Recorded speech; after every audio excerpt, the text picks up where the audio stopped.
Savadi krap, moji ljudi. Evo, napravit ću lagani video, stvarno nema vremena, nisam imao vremena ni za pogled čitav UFC, ni ništa, stvarno nema vremena. Posla, obaveze, renoviram kompletnu kuću, 100 stvari. Ali izdvojio sam vrijeme za pogled meč ovaj zadnji meč zadnjeg UFC-a, između onoga Irca, onog američkog Irca i onoga Jamajkanca, Sterling i O'Malley. Mogu reći da sam iznenađen sa rezultatom, ali nisam iznenađen kad malo bolje razmislim, jel? Da je bilo sve kako treba, ovaj šareni ne bi nikad mogao pobijediti. Zašto ja tako kažem?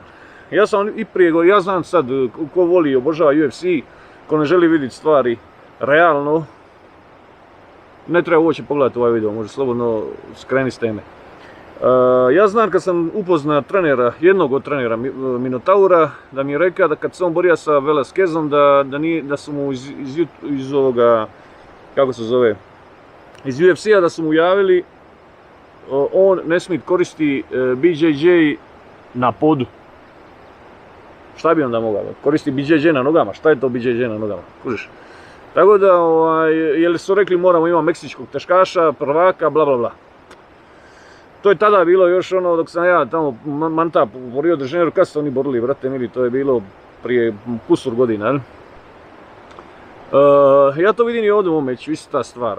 Pogledajte vi prvu rundu, znači do zadnjih 30 sekundi Sterling uopće nije pokušao greplat, uopće nije pokušao ući njemu u noge ili nešto. Tek na kraju kao malo da zavara publiku, uvatio jednu kao single leg, ali nije ga uspio baciti, možeš misliti, znaš.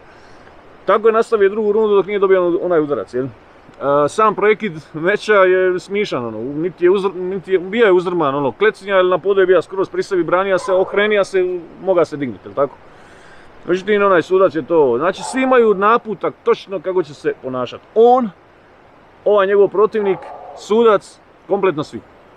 Međutim, ne možeš, brate mili, to prodavati pametnom čovjeku. Ono, zagriženom fanu, ili nogometnom, ili ovako i onako, njemu to ništa nije važno. Tako, važno mu je samo da njegova guzica vidi neki meč i da ta organizacija opstane, ili oni to obožavaju, znaš. Pa onda iz svog sebičnog razloga će reći kao ono, ma nije to tako, znaš, zavaravat će se. Ako se sjećate prije koliko godina bilo kad su otkrili da Juventus namješta mečeve, pa niko tih Juventusovih navijača nije rekao Juventuse, brate, nije to u redu. Nego ono, ajde, pa nema veze, bla bla bla. Tako i UFC-u, znaš. Znači, to je tako, ljudi jednostavno moraju shvatiti da je ovo najplodnije doba za manipulirati s ljudima. Ljudi su ko ovci. Tako da ta većina UFC-ovih zagriženih fanova je tipična ovčetina koja jednostavno ne želi vidjeti ono što je tu. Znači, tu je plasirano. Zašto se ovo sve događa? Znači, onaj njihov mega popularni Irac prije je u padu nekakvom.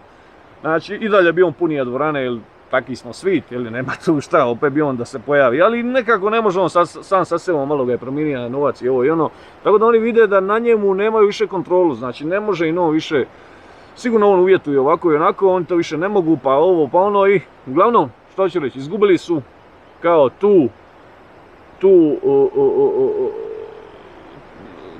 taj priliv novaca, tu zlatnu koku.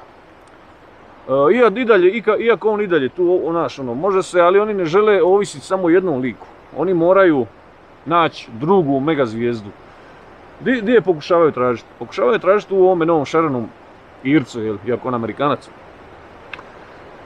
To očito znaju da taj irski narod očito ima tu taj bug u sebi.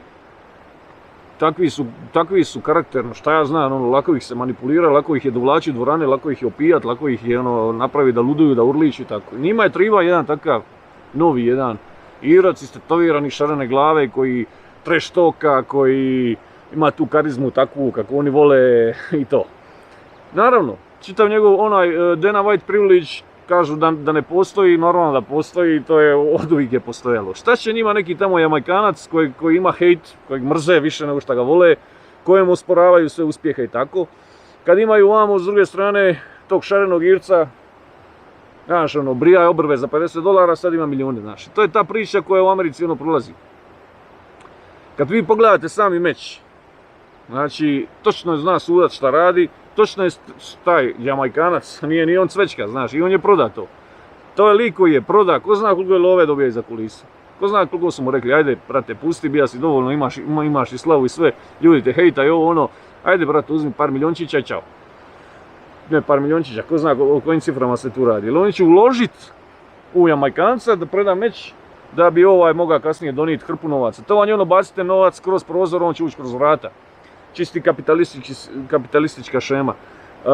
I to se napravilo, vidjelo se iz aviona. Znači čovjek ne koristi cijelu prvu rundu, ne koristi svoje najjače oružje. Znači grappling, hrvanje, davljenje ljudi i tako. On kaže nešto, nisam tija da meč bude dosadan. Kako prije to nisi razgovara? Kad je bio Rus u pitanju, nemoj gluposti govoriti.